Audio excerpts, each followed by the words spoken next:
What you need to learn to start software testing.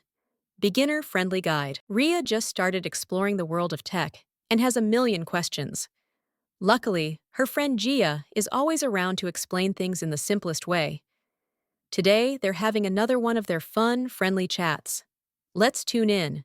Hi, Gia. Hey Ria. Hey Gia. I want to learn software testing, but I don't know where to start. Can you tell me what I should learn first? Of course, Ria. First, you need to understand what software testing actually is. What exactly is software testing?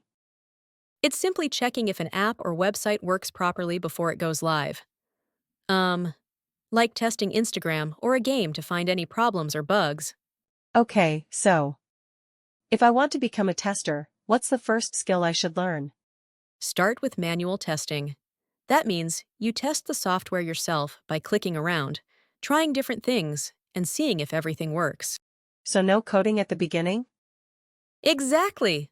Manual testing is all about exploring the software and understanding how it behaves. Gia, I still have more questions. Hope you're not tired of me yet? No way, Ria!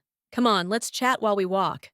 After manual testing, what comes next? Next, you learn to write test scenarios and test cases.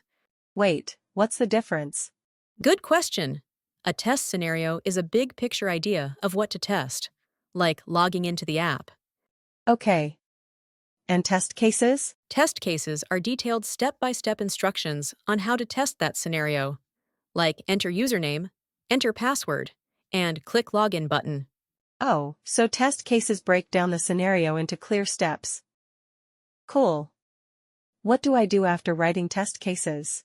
You practice finding bugs, problems in the software, and learn to report them clearly to developers. How do you report bugs? You write a clear description of the problem, steps to reproduce it, and sometimes attach screenshots. Tools like Jira are commonly used for this. What else should I learn later?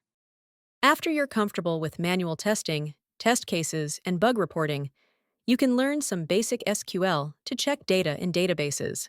Why SQL? Because sometimes you need to check if data is saved or updated correctly behind the scenes. Got it. Anything else?